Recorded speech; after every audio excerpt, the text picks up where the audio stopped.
Last time we travelled up onto the Central Plateau and it rained. I'll be interested to see what it looks like tomorrow morning.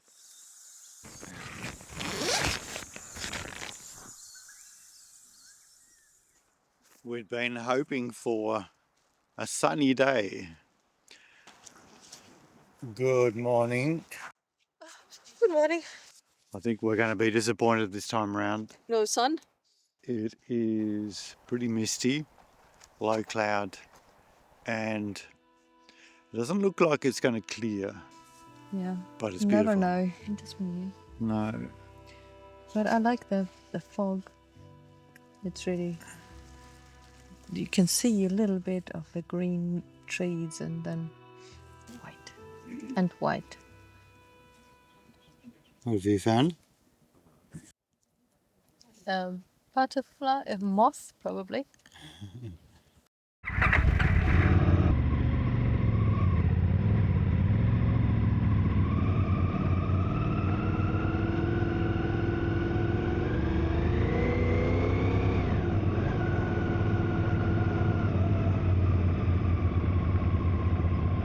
So I think we are going to the right.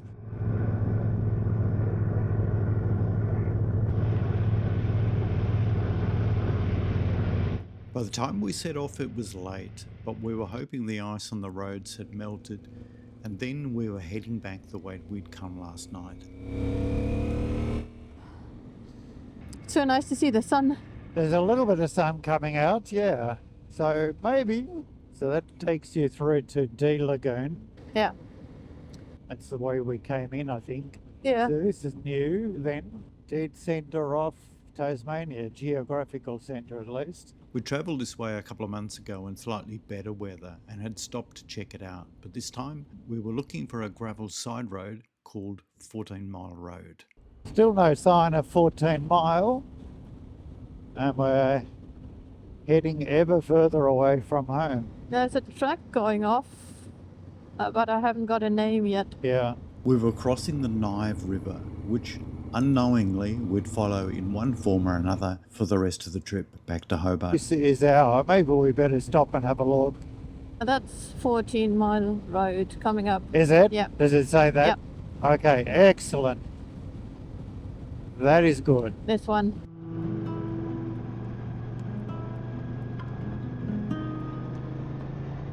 There's always some kind of ambivalence about any multi-day adventure we've been on.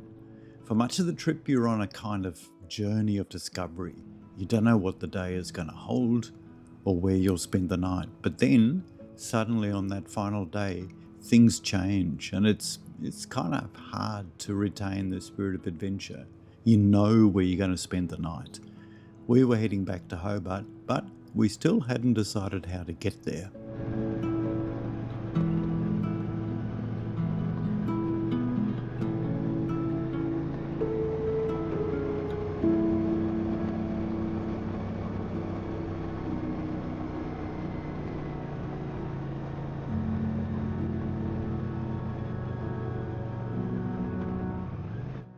What have we got here?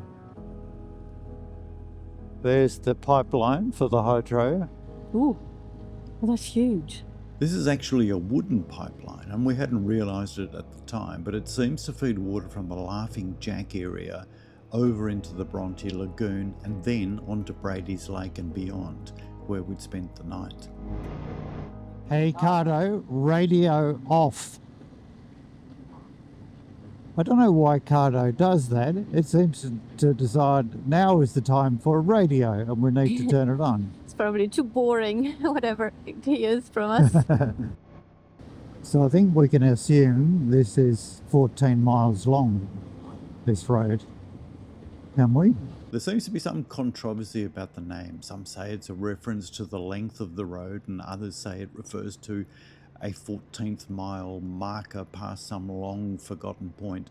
Either way, it's appeared on maps since at least the 1940s. Some sections of the road were still icy and a lot slipperier than they looked. There's a slimy section there. Went all quiet there for a while. Huh? Yeah. I think I have to concentrate now. Oh, there's been a few pretty sketchy little sections. Yeah, I didn't feel like talking. Yeah. And then, just when things were starting to feel remote and wild, we came across some pretty recent forestry activity.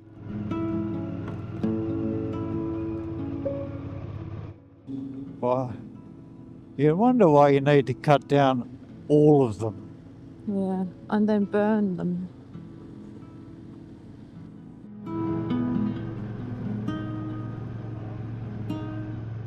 And then, before long, we were back out on the highway and heading up towards the canals that feed water slowly down from Lake King William before shooting down to the Tarraleah power station. 1,000 feet, the water drops down the penstocks to drive turbines of the station in the valley. There's the water race. Our next stop was Wayatinah, a town with a current population of something like 18, but with a rich and vibrant history. It's here where the water from King William in the west and D Lagoon and Brady's Lake in the east ends up before continuing down towards Meadowbank Lake. We could he have some lunch? Yeah, maybe 2 kilometres, maybe that's sensible. Wayatinah village. But what if we go up there and Yeah, I head of it this way. Is this a road? This is a tavern, if you don't mind. This would be a popular spot. I'll go in here. We could look at this, please, if you don't mind. We've got a shop. Post office. What else could you want? Lunchtime? Lunchtime. Wayatinah. Not much going on here at the moment, but it must have been a bustling place back in the day when they were building all the dams and whatever. Or the hydroelectric scheme. Nearby is Wayatinah village, living centre for the power station staff and port of call for many tourists on the Highland circuit. Its caravan park, tennis courts and swimming pool add a touch of luxury to mountain living.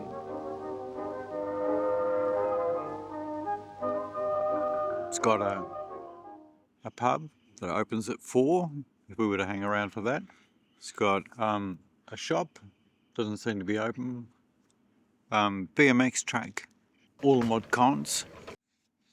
Any idea where we're going to go then after this? Ooze, and then what do we do from Ooze? I don't know.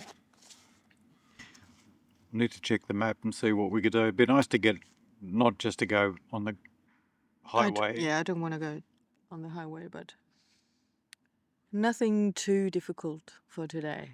That 14 mile was pretty greasy, wasn't it? Yeah.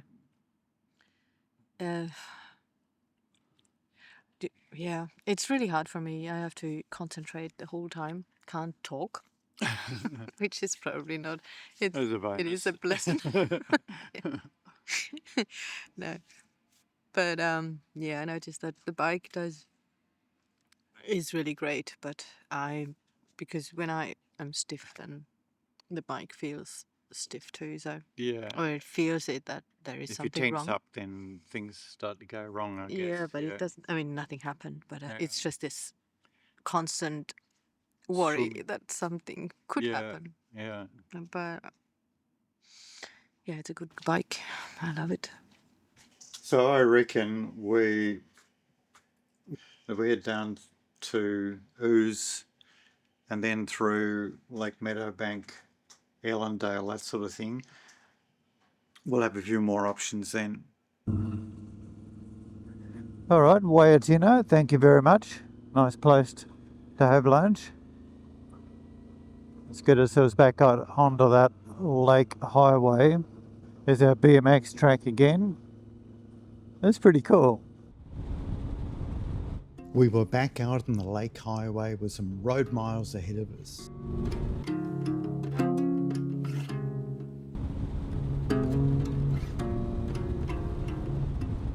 We passed through Ooze, where we'd only been yesterday in rather different conditions, and soon we were heading down to the Meadowbank Lake.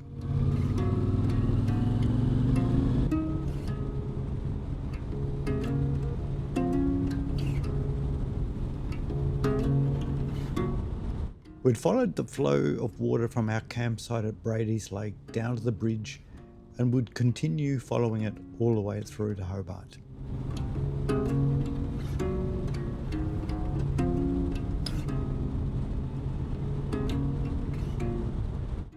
Bushy Park, we've made it. So where are we off to? I think I can see the turn off to the highway, and then shortly after there's Uxbridge Road.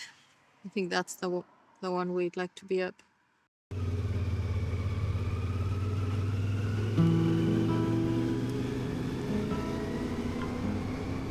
The closer we got to Hobart, the better the weather became as we chased each other up towards Uxbridge.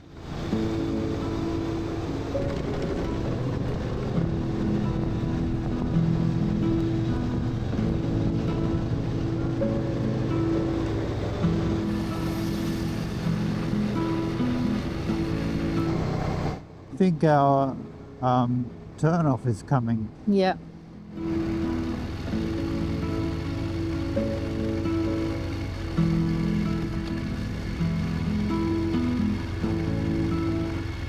Let's go, Flo. Okay.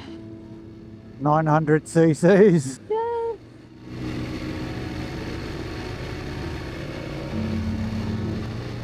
And then we were coming down the twisty gravel road towards the turn-off to New Norfolk.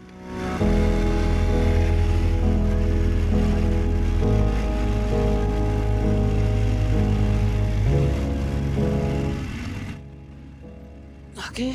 Road again. So I think we've done pretty well there. I think not get ourselves too lost. Yeah. It's all quite a bit shorter if you don't take so many wrong turns. Okay, here we go. With one last gravel road that would carry us back up past Collins Cap and finally down towards home. There he is, looking resplendent. Collins Cap. There's the whole range of them. Collins Cap, Collins Bonnet, Trestle, and over there is Mount Montague, I think.